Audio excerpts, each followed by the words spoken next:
Shalom saudara, saya percaya saudara sedang menanti-nantikan untuk mendirikan sesuatu rumah dengan genap 7 tiang hikmat. Saya harap saudara tidak menjadi bosan setiap kali ketemu dengan saya, tapi saya percaya ada sesuatu pesan yang harus disampaikan. Saudara, hari ini kita membahas dan akan menerima tiang hikmat yang ketiga. Mau menantikan dan mau belajar hari ini? Mari belajar bersama-sama. Karena saya pun masih terus belajar. Masih terus belajar dan masih terus belajar. Sebab kalau tidak, maka kita akan stuck. Dan kita tidak bisa masuk dalam rencana Tuhan yang tambah hari, tambah luar biasa. Saudara tahu? Rencana Tuhan luar biasa atas hidup saudara dan saya. Mari kita bersama-sama. Apa tiang hikmat yang ketiga? Tiang hikmat yang ketiga adalah saudara dan saya harus rela diajar dan dikoreksi. Ini sesuatu hal yang gak mudah, saudara. Untuk saudara punya hikmat, saudara perlu belajar untuk mau dan rela diajar dan dikoreksi. Saudara, hari-hari di mana pada saat saya mau syuting, saya belum biasa di syuting. Memang pernah sekali waktu masuk di TV saya di syuting. Cuman tidak terlalu banyak yang diberikan teori-teorinya.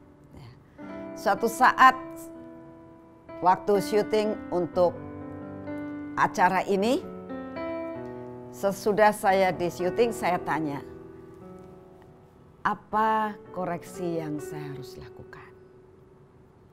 Soalnya apa saudara? Orang kalau mau diajar dan mau dikoreksi, dia akan menjadi lebih lagi. Tapi kalau merasakan aku mampu, aku bisa, ya aku mau pengennya gayanya begini.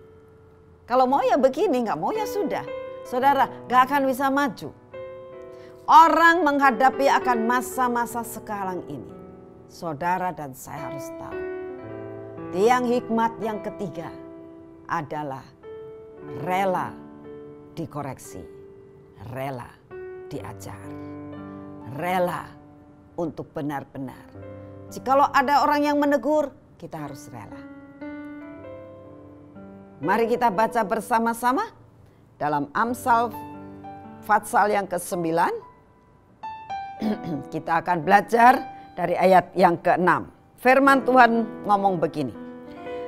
Buanglah kebodohan, maka kamu akan hidup. Dan ikutilah jalan pengertian. Saudara, orang yang tidak mau diajar, karena orang itu bodoh. Orang bodoh bukan karena dia lahir karena bodoh, tapi merasa dirinya pandai, merasa dirinya cukup, merasa dirinya lebih dari yang lain, dan tidak mau diajar. Firman Tuhan dalam Amsal Fatsal yang ke-9 dikatakan bahwa Sulaiman mengajarkan kepada kita, buang kebodohan. Kebodohan itu harus dibuang, saudara. Dibuang kemana? Kita sebenarnya semua orang tidak mau bodoh. Tapi bodoh itu seolah-olah datang sendiri. Bagaimana cara kita membuang kebodohan? Saudara, saya akan memberikan sebuah gambaran bagaimana bisa dikatakan bahwa kebodohan itu dibuang. Yaitu dengan cara saudara melihat kalau ada sebuah gelas yang putih ya. Lalu saudara lihat di dalam isinya itu ada kopi. Anggap aja itu suatu kebodohan. Kebodohan yang memenuhi akan pikiran hati kita. Bagaimana cara membuangnya? Caranya adalah tuangi terus dengan susu.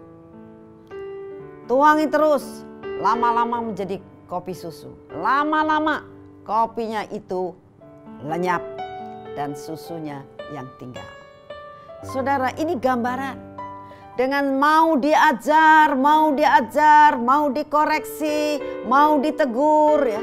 Dengan apa saudara ditegur dan diajar? Dengan firman Tuhan. Saudara kalau mau diajar dengan firman, saudara mau diisi dengan firman, saudara terus mau ditegur dengan firman. Setiap saudara ini belajar firman Tuhan, saudara merasa ditegur oleh firman Tuhan. Ayo belajar lagi, maka kebodohan itu akan keluar dengan sendirinya. Dan dengan keluarnya akan kebodohan, akan mengakibatkan saudara dan saya menjadi orang yang mau diajar. Inilah tiang hikmat yang ketiga. Tiang hikmat yang benar-benar mau diajar. Kita teruskan di dalam Amsal 10 ayat yang pertama.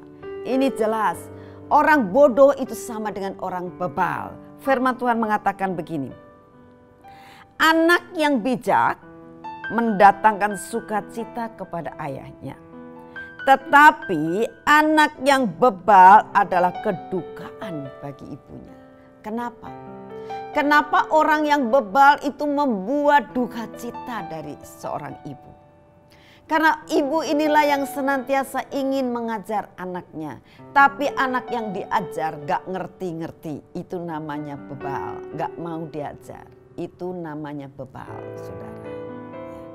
Karena sebenarnya dia mengerti akan kebenaran. Mengerti akan apa yang sebenarnya Tuhan mau. Tapi gak mau menjadi pelaku firman. Itulah yang dinamakan bebal, saudara. Saudara, mungkin saudara gak merasakan akan hal ini. Tapi berapa banyak tanpa terasa saudara dan saya itu adalah orang yang bebal. Beberapa waktu yang lalu ada seseorang yang konseling dengan saya. Dan dia mengatakan begini. Saya tahu, tapi saya mau. Saya tahu Tuhan gak suka. Saya tetap akan lakukan. Saya bilang, loh, kamu tahu gak firman Tuhan? Tahu. Kamu tahu gak itu dosa? Tahu. Kenapa kamu lakukan? Ya aku mau. Ini orang bebal, saudara. Kenapa saya katakan orang yang bebal dan keras? Karena dia tahu kebenaran, tapi tidak mau menjadi pelaku kebenaran. Hari ini, saudara, kita belajar lepaskan diri kita dari kebodohan. Lepaskan kita daripada yang dinamakan kekerasan hati, kebebalan itu. Kita minta pada hari ini. Lepaskan kita daripada kebebalan dan susah untuk diajar. Kita terima tiang hikmat yang ketiga. Yaitu tiang hikmat yang kita akan pancangkan. Yang membuat akan berdirinya rumah yang kokoh, di mana kita bisa berlindung karena Yesus Kristus Tuhan. Mari kita berdoa. Bapa yang di surga, kami sungguh mengucap syukur untuk kasih setiamu yang tidak pernah berubah. Terima kasih Tuhan, terima kasih. Kami mengaku di hadapan-Mu betapa seringkali kami bebal, seringkali kami susah untuk diajar. Kami boleh mengerti tapi kami tidak mau menjadi pelaku firman-Mu. Hari ini Tuhan, kami mendengar kebenaran firman-Mu. Kebenaran firman-Mu yang mengatakan bahwa tiang hikmat yang ketiga adalah tiang yang hikmat yang mengajarkan kepada kami untuk mau rela diajar dan dikoreksi. Saat ini Tuhan, kami mau terima hal ini. Lepaskan kekerasan hati kami dan kami mau terima ini supaya kami pancangkan dalam hidup kami. Kami terima di dalam nama Tuhan Yesus menjadi seperti yang Engkau mau. Dalam nama Tuhan Yesus. Amin.